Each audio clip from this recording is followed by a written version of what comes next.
Phone irasona imvura hano iri kugwa gangi yawe umuvura itembana ayiwe ndamenya nerekeza ayiwe ariko ibisobanuro ryo riri kumwe n'imbwa gahanga Yesu we joke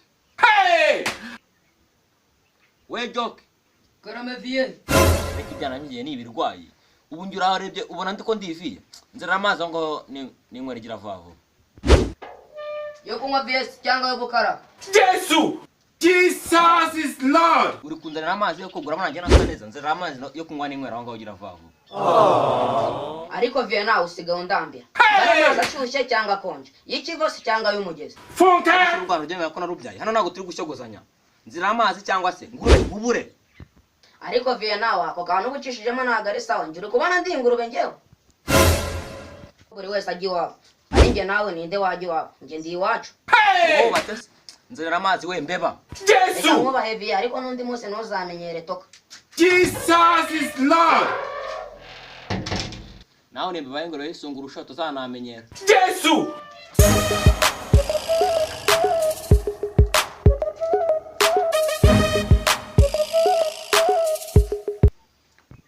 wasugaye birambabaza wambabaje imana wambabaje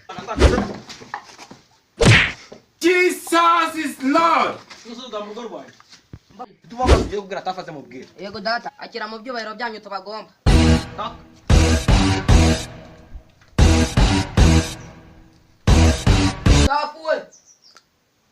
tafuwe uyu muswitana arwaye amatwira Yesu Ngiye guhamagara se peti. Ese peti kunyamaguza nk'imbwa yaturutse igipangu habaye. nubibona se njye mvuye muri gym mvuye gukoma vie Ibyo uvuga nabyo uziviye jidoye. dutera nka duboroka nyamutsoro Jesus is Lord yinero rero kifata Jido. yinero ari Nigutere. yinero Mwana utaza kuneza viye. yinero Okay, ntaribi. nare bitu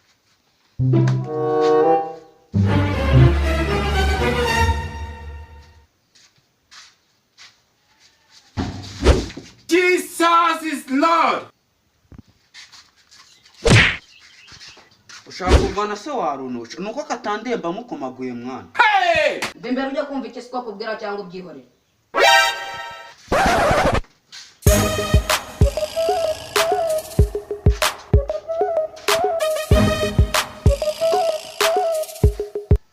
kwitombe nawe uje kuse kurwana Yesu Papa ngiye byo nago nabikora gusa nirambeba yawe usigaye menyera gusa nyine wumve ngo ndayikomye fresh. wakingumena twatunga yaga gira gutya na gutya Yahatari. wowe frange shakura hano Funke fura yanjye ni kimwe kwa hano muri rugo Via ahangaha ni mu gikoma cyavoka niki niki. Aha nawe wakirirwa utuzanaho ibintu bya wakiwaki. Ahangaha rwose turimo turabura ikiro cy'akanyobwa ni karito y'amasabuni. Susho okay aho ndumva ibintu ari sawa cyane wowe jya mu cyumba utura amafaranga ibintu byose ahita biba wafo barya ngo bavuga wafo Yesu waki niki ngo bavuga wafo. Oya bavuga fo warunu.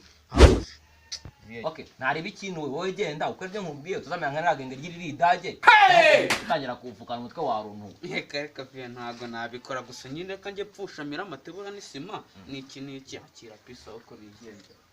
noneho gusa nabyaye umwana wanjye ni igitendo akavuga ibintu ngo byaba kiwakini wafu gusa nako nagafashe noneho aragaruka akavuga asange nakamenya Jesus is Lord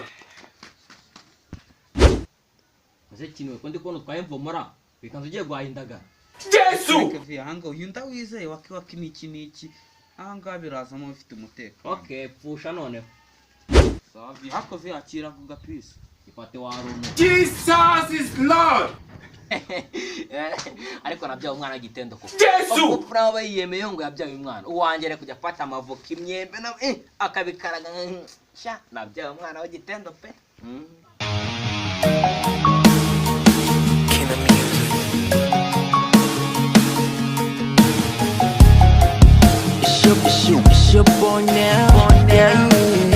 twavuye ibyuya batureba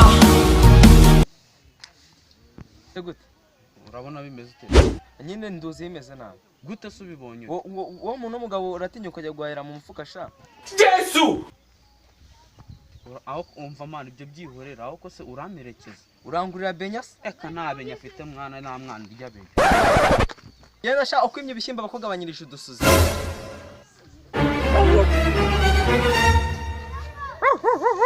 Jesus is Lord. none se shaka ndi kwirata ngo nabyaye neza wubaye iki Via ndakibonye ngenda nagitinye mwana uzi ukuntu cyari kimeze Jesus. umva ji ubushaka ndapire ku mistari neza ngi icyo ubonye umusore nkawe via ibyo bivugishwa nuko atari wowe ukibonye aho ko via mbaza ngo ni igiki ni iki ubwo cyaguteye ubwoba via uzari igiki nimbwa ingana nk'inka y'amezi 5 Jesus. nakoze sha imirima n'amashyamba byose utereye imisozi n'imiringo tumanutse nimbwa byose biguteye umusore nkawe imikingo gusa se aho kuvuga n'amabyi yose nasimbura kandi njye kubyigaho sha tugenda ko via wanywane zuri kuri kuniga gusa upfa kubikora neza tugende sha